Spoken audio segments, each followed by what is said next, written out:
I talked to Manny Pacquiao's president of Manny Pacquiao Promotions, Sean Gibbons, and he said that Manny Pacquiao and Roelly is the next potential fight. We don't know if we're going to get the Barrios rematch, but if you guys know me, I'm a huge Manny Pacquiao fan. Manny Pacquiao is why I started this channel. It's why I got into the sport of boxing. So for me, I want to see Manny Pacquiao retire, enjoy himself. I feel like there's no need for him to enter the boxing ring anymore. He's already accomplished everything there is to accomplish in boxing. So with that being said, I don't love that Manny Pacquiao would fight again, but if he does fight, it looks like it's going to be a Rolly Romero fight. We heard the talk about Gervonta Davis potentially being an opponent for Manny Pacquiao, but if it's Rolly, you know, obviously Rolly has power, he's physically strong and whatnot, but I would probably still pick Pacquiao over, you know, Rolly. And Tank is a different story because I think Tank is calculated, he's precise, but I don't think Tank is going to fight Manny because he has other stuff going on in his life right now.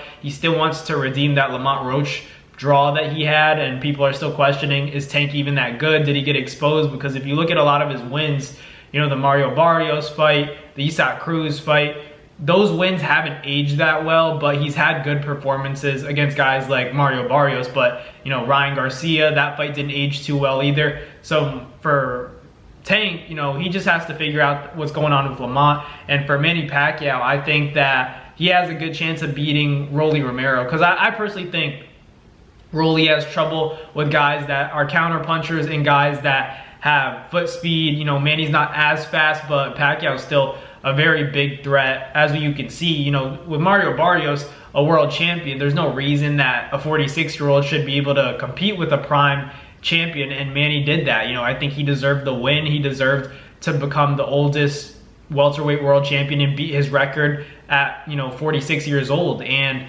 I think they stole that from him. I think the casinos didn't like what they saw. They didn't like everybody throwing money, you know, right before the fight on Pacquiao, and then they got scared. You know, they got scared. So I have a conspiracy theory that I believe that they took it from him. They said, we can't afford to lose all this money. So like I say, the house always wins. You know, the casinos robbed Manny Pacquiao of his welterweight title. You know, that belt should be Pacquiao's right now. Everybody knows it. And I think in that case, he would have maybe retired after that. He accomplished his goal, avenged his loss to Ugas by beating Barrios, and then, you know, ultimately gets a title at 147. I think there's a good chance he would have said, okay, I'm done with boxing now, I got what I needed. But there's also that possibility people still want to make money off Manny Pacquiao. People behind the scenes and matchmakers and promotions, they still want to make money from a Pacquiao event. They know the income, the revenue that Pacquiao brings to the table when it comes to boxing. He brings the whole country of the Philippines with him.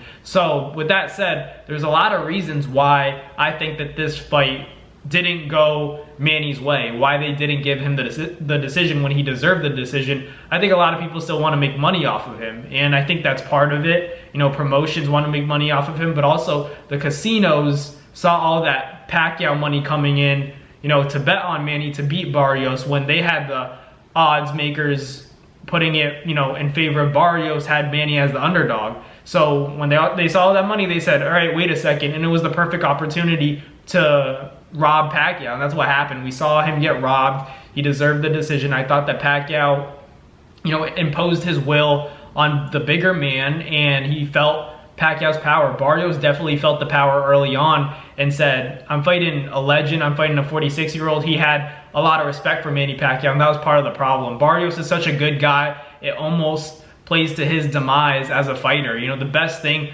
about his personality is the worst thing about his fighting style. It's that he's a nice guy. You got to be a killer in there, because Manny Pacquiao, you know, he's all smiles, but once he gets in that ring, he's trying to take your head off. Barrios wasn't like that. Barrios felt Manny Pacquiao's power. He saw the moment, he heard the chance of Manny Pacquiao against him, and he kind of froze up in the moment. And he was very conservative, didn't want to get hit with anything clean, and that's the smart thing. Maybe he knew if he tried to engage and push to the action and impose his will a little bit more, maybe he would have gotten caught. But, you know, with a draw, it doesn't look that great because everybody knows that Manny Pacquiao's not the prime version of himself. So that was the narrative. It was Barrios could definitely beat Pacquiao. He's going to stop him at 46 years old. But when people saw what actually happened, and Barrios felt that Manny Pacquiao power that he still has, he's not as fast as he once was, but he didn't need to be against Mario Barrios. And that's why I thought Manny Pacquiao won the fight easy. 8-4, 7-5 is worst case scenario for Pacquiao, but I thought he won regardless. And for Roelly, I think it's an interesting fight for sure. You know, I don't